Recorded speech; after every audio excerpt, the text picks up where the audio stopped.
Shalom علیکم، میں ہوں مختار میم شلو اور ہم آپ کو لغاس بائبل اسکول کی خصوصی کلاس بنیادی مسیحی عقائد میں ایک بار پھر خوش آمدید کہتے ہیں۔ آپ کو یاد ہوگا کہ پچھلی بار ہم نے ایک نئے مضمون کا آغاز کیا تھا کہ میں ایمان رکھتا ہوں گناہوں کی معافی پر، اور ہم نے ایک طرح سے اس کی تمہید پر بات کی، اور آج ہم اس سے آگے چلیں گے۔ اور آج کا جو موضوع ہے وہ ہے کہ معافی کا معنی اور مفہوم کیا ہے، یعنی ہم مسیحی جس معافی کا ذکر کرتے ہیں وہ ہوتی کیا ہے۔ اور ہم آغاز کر رہے ہیں یسوع مسیح کے اس بیان سے جو اس نے پہاڑی آواز میں بات کرتے ہوئے جب دعائے ربانی سکھائی تھی تو اپنے لوگوں سے کیا کلام کیا تھا۔ اور پہاڑی آواز جو ہے اس میں یہ دعا جو یسوع مسیح نے سکھائی، جسے ہم عام طور پر دعائے ربانی کہتے ہیں، تو یہ ایک طرح سے دعائیہ ہدایت نامہ ہے، ایک خاکہ ہے کہ ہمیں کس طرح سے دعا کرنی چاہیے۔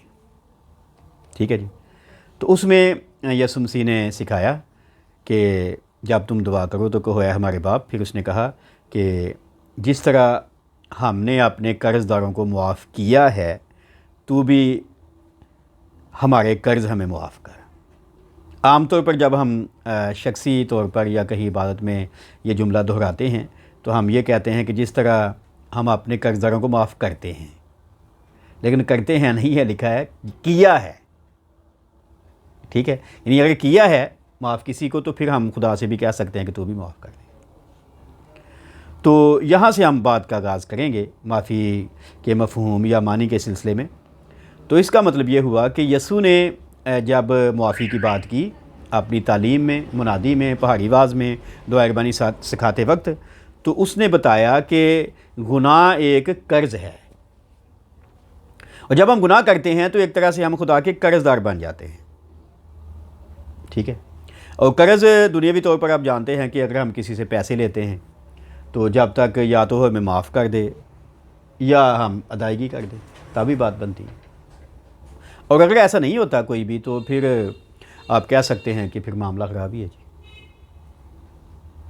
ٹھیک ہے، تو جب ہم یہ کہتے ہیں کہ ہمارے قرض ہمیں معاف کر، تو یونانی میں اس کا مطلب ہے، یہاں پر یونانی زبان کا ایک فعل استعمال کیا گیا ہے، اور اس کا مطلب ہے قرض کو بھول جانا، چھوڑ دینا یا تقاضا نہ کرنا۔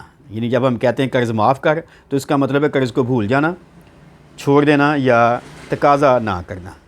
اور اس کے لیے ہم ایک اور حوالہ بائبل کا دیکھیں گے، بڑا مشہور حوالہ ہے، ہم زبور گاتے بھی ہیں 32، او تان جس دے بخشے گئے سب گناہ تے ٹکے گئے سارے اوگن صدا۔ اور زبور 32 اس کی پہلی 2 آیتیں ہیں، اور یہ بزرگ داؤد نبی کا مشکیل ہے، اور اس میں وہ اس شخص کی مبارک حالی کا بیان کرتا ہے جسے معافی مل جاتی ہے، اور لکھا ہے مبارک ہے وہ جس کی خطا بخشی گئی اور جس کا گناہ ڈھانکا گیا، مبارک ہے وہ آدمی جس کی بدکاری کو خداوند یعنی یہوہ حساب میں نہیں لاتا اور جس کے دل میں مکر نہیں۔ یعنی کہ مطلب ہوا کہ جب معافی مل گئی تو پھر اپنی زندگی باقی کی ٹھیک گزارنی چاہیے، پھر مکر والی بات نہیں کرنی چاہیے۔ تو معافی کا جو پہلا معنی یا پہلا مفہوم ہے یسوع نے سکھایا وہ یہ ہے کہ ایسے ہی ہے جیسے کوئی قرض کو بھول جاتا ہے، تو معافی یہ ہے کہ خدا ہمیں معاف کر دے اور ہمارے گناہوں کو ایسے ہی بھول جائے جیسے ایک قرض بھلا دیا جاتا ہے۔ ٹھیک ہے، دوسرے مفہوم پر آنے سے پہلے اگر آپ کا سوال ہے تو آپ کر سکتے ہیں۔ جی شاہزیب آصف بھائی۔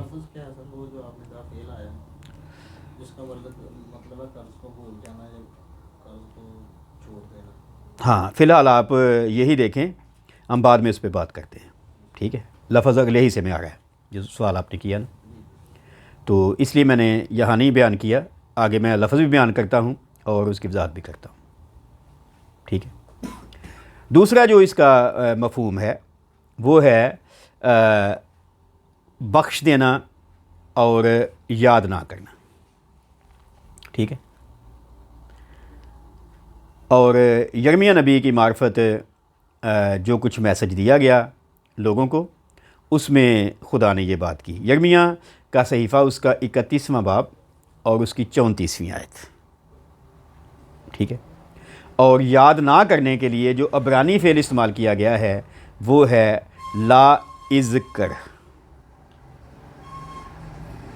یہ جو ہے یہ ماضی کو بھول جانے سے زیادہ کا مفہوم پیش کرتا ہے. کسی کو ماضی کو بھولنا نہیں ہے، بلکہ theological world book of the old Testament کے مطابق اس میں مناسب کارروائی نہ کرنے کے اضافی معنی بھی شامل ہیں. یعنی جب خدا کہتا ہے کہ وہ ان کی بدکاری کو بخش دے گا، ان کے گناہوں کو یاد نہیں کرے گا، تو اس کا یہ مطلب ہے کہ دوبارہ وہ ان کی سزا کے لیے کارروائی بھی نہیں کرے گا. ٹھیک ہے جی. تو یہی جو ہم پیچھے بات کر رہے ہیں کہ خدا کہتا ہے کہ حساب میں نہیں لاتا بدکاری کو، تو یہ ہے کہ یاد نہیں کرتا.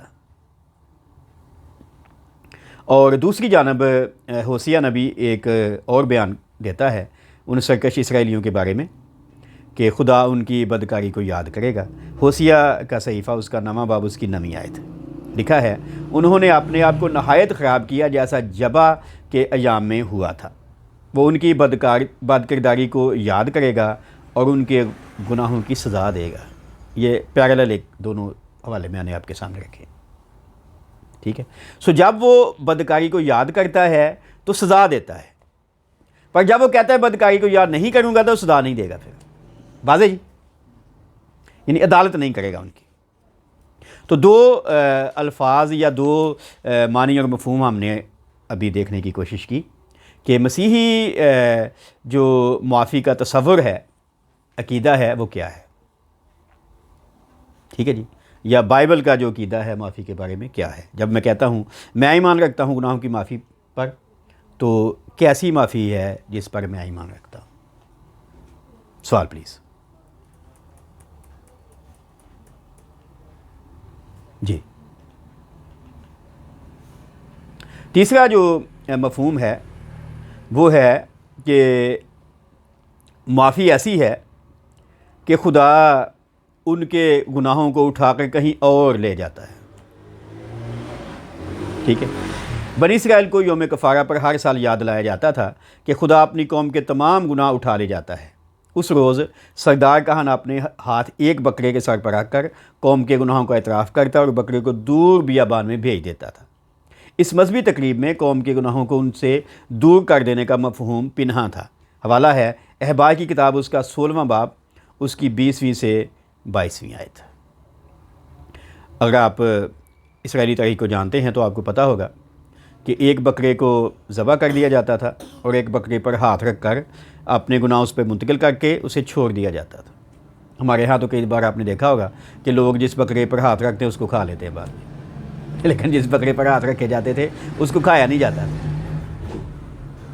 تو تیسرا مفہوم ہے معافی کا کہ خدا ہمارے گناہوں کو دور کر دیتا ہے. یعنی ہم بکرے پر ہاتھ رکھتے ہیں، گناہ بکرے پر چلے جاتے ہیں اور بکرا دور بیابان میں بھیج دیا جاتا ہے. بزرگ داؤد نبی نے اس معافی کا بیان کیا جو خدا دیتا ہے، اور یہاں میں حوالہ آپ کے سامنے رکھتا ہوں، پھر ہم پڑھتے ہیں. زبور 103 اس کی 1 سے 3 آیت اور پھر 10ویں آیت اور پھر 12ویں آیت ہم پڑھیں گے. لکھا ہے، بزرگ داؤد نبی کہتا ہے، اے میری جان خداوند یعنی یہوہ کو مبارک کہے، اور جو کچھ مجھ میں ہے اس کے قدوس نام کو مبارک کہے. یہ مبارک حالی کے بعد یعنی مبارک حالی اس لیے ہے اسے معافی مل گئی ہے. اے میری جان خداوند کو مبارک کہے اور اس کی کسی نعمت کو فراموش نہ کر. وہ تیری ساری بدکاری کو بخشتا ہے. یہ مفہوم آ گیا. وہ تیری جان کو ہلاکت سے بچاتا ہے. وہ تیرے سر پر شفقت اور رحمت کا تاج رکھتا ہے. پھر وہ اگلی آیتیں بیان کرتا ہے، اس نے ہمارے گناہوں کے موافق ہم سے سلوک نہیں کیا اور ہماری بدکاریوں کے مطابق ہم کو بدلہ نہیں دیا. جیسے پورب پچھم سے دور ہے ویسے ہی اس نے ہماری خطائیں ہم سے دور کر دی. تو تیسرا مفہوم یہ ہے کہ خدا ہمارے گناہوں کو اٹھا لے جاتا ہے، دور کر دیتا ہم سے، اور یہ حوالہ آپ کے سامنے رکھا گیا ہے. صدیوں بعد اسی بات کو یوحنا بپتسمہ دینے والے نے یسوع مسیح کے حوالے سے بیان کیا. اس پیش گوئی کو اور وسیع معنی اس نے دے دیے، اور یوحنا بپتسمہ دینے والے نے اپنے شاگردوں سے بات کرتے ہوئے یسوع مسیح کی طرف اشارہ کر کے کہا، دیکھو یہ خدا کا بڑا ہے جو دنیا کا گناہ اٹھا لے جاتا ہے. یوحنا کی انجیل اس کا 1 باب اس کی 29ویں آیت. ٹھیک ہے. تو اگر ہم پرانے عہد نامے کے مفہوم کو نہ سمجھ پائیں تو یسوع مسیح کے بارے میں یوحنا اصطباغی کا یہ بیان ہمیں ضرور یاد دلاتا ہے کہ گناہوں کی معافی کیا ہوتی ہے. جیسے پرانے عہد نامے میں وہ بکرا جس پر ہاتھ رکھے جاتے تھے وہ بیابان میں بھیج دیا جاتا تھا اور گناہ کو اٹھا لے جاتا تھا. ایسے ہی یسوع مسیح کے بارے میں یوحنا کہتا ہے یہ خدا کا برا ہے، وہ برا جو بیابان میں بھیج دیا جاتا ہے اور گناہ کو اٹھا لے جاتا ہے. ہم پہ وہ گناہ نہیں رہتے، وہ گناہ اس بڑے پر منتقل ہو جاتے ہیں. اور یسوع اسی لیے آیا تھا. جی سوال چوتھے مفہوم پہ آنے سے پہلے.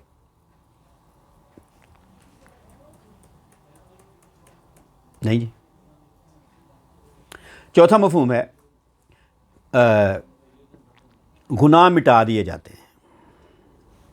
معافی کا مطلب ہے گناہ مٹا دیے جاتے ہیں. اور پطرس رسول نے نئے عہد نامے میں جنم کے لنگڑے کی شفا یابی کے بعد حاضرین کے روبرو معافی کا یہ ایک اور پہلو پیش کیا تھا. اعمال کی کتاب اس کا 3 باب اس کی 19ویں آیت میں لکھا ہے، پطرس نے ان سے کہا پس توبہ کرو اور رجوع لاؤ تاکہ تمہارے گناہ مٹائے جائیں اور اس طرح سے خداوند کے حضور سے تازگی کے دن آئیں. ٹھیک ہے. بھائی آصف نے سوال کیا تھا لفظ کے لیے، یہاں میں واضح کر رہا ہوں ایک اور بات. یہاں پر جو یونانی فعل استعمال کیا گیا ہے وہ ہے ایکسالیفو. ایکسالیفو اور اس کا مطلب ہے مٹائے جانا. ٹھیک ہے. اور جو یونانی زبان کی لغت ہے اس میں اس کا مطلب ہے یعنی مٹائے جانے کا مطلب ہے کہ جیسے پونچھ دینا، کسی چیز پہ جو سلیٹ پہ یا تختی پہ چیز لکھی ہے اسے پونچھ دینا. وہ لوگ پاکستان میں جو پرانے وقتوں میں ٹاٹ اسکول میں پڑھے ہیں انہیں پتہ ہے کہ تختی پر کیسے وہ گاچنی جو ہے لگائی جاتی ہے، اسے پوچھا جاتا ہے، پھر لکھ کر اسے صاف کر دیا جاتا ہے نیا لکھنے کے لیے. یا سلیٹ پر سلیٹی کے ساتھ لکھتے تھے اور وہ کسی چیز کپڑے یا فوم کے ساتھ وہ صاف کر دی جاتی ہے. تو یہاں وہ جب یہ کہہ رہا ہے کہ تمہارے گناہ مٹائے جائیں تو ایسے ہی جیسے صاف کر دی جاتی سلیٹ ہمارے گناہوں کی. ٹھیک ہے. اور قدیم زمانے میں لکھنے کے لیے جو سیاہی استعمال کی جاتی تھی وہ کاربن، گوند اور پانی کے میزے پر مشتمل ہوتی تھی، اس لیے ان الفاظ کو جو لکھے ہوتے تھے گلے کپڑے یا اسپنج کے ساتھ صاف کر دیا جاتا تھا. تو یہ مفہوم جو پطرس بتا رہا ہے چوتھا مفہوم وہ یہ ہے کہ جب ہم معافی کی بات کرتے ہیں تو خدا ہمارے گناہ ایسے مٹا ہی دیتا ہے جیسے کبھی تھے ہی نہیں. ٹھیک ہے. اور لوکا طبیب نے اپنے انجیلی بیان میں ایک تمثیل پیش کی، ایک بد دیانت منشی کی. اس میں یہی تصور پیش کیا گیا اور حوالہ ہے لوکا کی انجیل اس کا 16واں باب 5ویں سے 7ویں آیت کہ جب اس نے دیکھا کہ مالک مجھ سے حساب طلب کرے گا تو اس نے اپنے ان بہی خواہوں کو بلایا. اور جب اس نے بد دیانت منشی نے اپنے مالک کے قرض داروں کو بلایا ایک ایک کر کے تو اس سے پوچھا تجھ پر میرے مالک کا کیا آتا ہے. تو پھر اسے مشورہ دیا کہ اپنی دستاویز لے اور جلد بیٹھ کر 100 من تیل اور 100 من گیہوں کی جگہ 50 اور 80 لکھ دے. کیا مطلب پہلی تحریر وہ صاف کر دے؟ نہیں لکھ دے، مالک نے بھی پتہ لگنا. یہ تمثیل اس لیے میں نے آپ کے سامنے رکھی کہ اس میں آپ دیکھ سکتے ہیں کہ گناہ مٹائے جانے کا کیا مطلب ہوتا ہے. ٹھیک ہے. اور بعد میں پولس رسول نے اسی بات کو یسوع مسیح کے ذریعے پیش کی گئی معافی کے مفہوم میں پیش کیا. ٹھیک ہے. اور حوالہ ہے کلسیوں کا خط اس کا 2 باب اس کی 13ویں اور 14ویں آیت. اس نے کہا مسیحی کلیسیا جو کلسے میں رہتی تھی اس کو خط لکھتے ہوئے کہ اس نے تمہیں بھی جو اپنے قصوروں اور جسم کی نامختونی کے اسباب سے مردہ تھے اس یعنی مسیح یسوع کے ساتھ زندہ کیا اور ہمارے سب قصور معاف کیے اور حکموں کی وہ دستاویز مٹا ڈالی جو ہمارے نام پر اور ہمارے خلاف تھی اور اس کو صلیب پر کیلوں سے جڑ کر سامنے سے ہٹا دیا. ٹھیک ہے جی. تو یہ ہے 4 طرح کا مفہوم مسیحی علم الوہی میں معافی کا. ٹھیک ہے. جب کسی کو اس کے گناہوں سے معافی ملتی ہے یعنی جب وہ اپنے گناہوں سے توبہ کرتا ہے اور یسوع مسیح پر ایمان لاتا ہے کہ وہ اس کا شخصی نجات دہندہ ہے وہ اسے معاف کر سکتا ہے، اس کے لہو کے طفیل اسے معافی مل جاتی ہے. ٹھیک ہے. لیکن یاد رکھیں کہ معافی ہمارے مانگنے سے نہیں ملتی، صرف کہ ہم نے توبہ کی ہو معافی ہم مانگ لیں تو ہم سمجھے مل جائے گی، ایسا نہیں ہے. ڈپینڈ کرتا ہے خدا پر کہ وہ پھر بھی معاف کرتا ہے یا نہیں کرتا. پر اگر وہ معاف کرنے کو تیار ہو جائے تو یہ چاروں مفہوم جو ہم نے دیکھے ہیں یہ پھر ہماری زندگی میں عمل آتا ہے کہ خدا پھر ہمیں گنہگار کنسیڈر نہیں کرتا بلکہ ہمیں راست باز بنا دیتا ہے. ٹھیک ہے، تو باقی باتیں ہم اگلی بار دیکھنے کی کوشش کریں گے. آج ہم نے مختصر طور پر معافی کے 4 طرح کے مفہوم کے بارے میں بات کی ہے. آپ سوال کرنا چاہیں تو کر سکتے ہیں. ہم بات کر رہے ہیں میں ایمان رکھتا ہوں گناہوں کی معافی پر. جی سوال پلیز. سر جی یہ معافی ہمیں کتنی دفعہ مل سکتی ہے؟ یعنی اگر ہم نے گناہ کیا، اس سے توبہ کی، ایمان بھی لائے، بپتسمہ بھی لیا، ہمارے گناہ معاف ہو گئے، اس کے بعد بھی اگر ہم گناہ پہلے آپ ایک بار تو لے لینا پہلے آپ ایک بار تو معافی لے لینا، پھر جب آپ ایک بار لے لیں گے پھر میں بتاؤں گا کہ دوسری بار ہوتی ہے کہ نہیں ہوتی. حالانکہ بتا تو بھی سکتا ہوں لیکن آپ اس کلاس میں ہیں اس لیے میں اس طرح کی بات کر رہا ہوں. پہلے آپ ایک بار معافی لے لیں، پھر اگر کچھ ہوگا تو پھر میں آپ کو بتاؤں گا کہ کیا کرنا یا کیا نہیں کرنا. ہاں جی واضح. جی اور کچھ؟ تو آج کی کلاس میں ہم نے بات کی ہے جی معافی کے مفہوم کے بارے میں. آپ جو ہماری ویڈیو کے توسط سے خدا کے پاک کلام کو سنتے ہیں، آپ سے بھی گزارش ہے کہ اگر آپ کا کوئی سوال ہو تو آپ پوچھ سکتے ہیں. لیکن اگر آپ نے آج تک معافی نہیں پائی تو یہ کرسمس کے ایام ہے، آپ معافی لے سکتے ہیں کیونکہ معاف کرنے والا خود چل کے ہمارے پاس ہے. لیکن شرط کیا ہے؟ معافی سب کو نہیں ملنے والی، ان کو جن کو وہ چاہے گا. فرشتوں نے یہی چرواہوں سے کہا آج داؤد کے شہر میں تمہارے لیے منجی پیدا ہوا ہے، یعنی مسیح خداوند. گیت ان کا کیا تھا؟ عالم بالا پر خدا کی تمجید ہو اور زمین پر ان آدمیوں میں جن سے وہ راضی ہے صلح. پر ہم تو ایک دوسرے کے ساتھ صلح کرنے میں لگے رہتے ہیں نا، ہے نا؟ کیا خیال ہے؟ ایک دوسرے کی صلح کی بات ہی نہیں ہوگی. بات ہوگی خدا کے ساتھ صلح کی، پہلے وہ کر لیں پھر ایک دوسرے کے ساتھ بھی کر لینا نا. ہم ایک دوسرے کو معاف کرنے میں لگے ہوتے ہیں پر خدا نے ہمیں معاف ہی نہیں کیا ہوتا. تو جب تک خدا ہمیں معاف نہیں کرتا ایک دوسرے سے ہمیں معافی ملے نہ ملے کیا فرق پڑتا ہے؟ کیا خیال؟ ساری چیزیں ہم نے الٹی کر دی ہوئی ہیں. اور اس لیے میں نے کہا کہ ہماری ویڈیو کے توسط سے جب یہ باتیں آپ تک پہنچتی ہیں تو ان پر ضرور غور کیجیے گا. آپ اپنا سوال بھی کر سکتے ہیں، ہم جواب دینے کی کوشش کریں گے. کومنٹ باکس میں ہم آپ کی رائے کا انتظار کریں گے. اور اگر آپ کو ان باتوں سے تسلی ملے تو آپ انہیں اپنے عزیز و اقارب سے بھی شیئر کر سکتے ہیں. خداوند ہمیں اس کلام کے وسیلے برکت دے. آمین. آپ کی توجہ کا بہت شکریہ.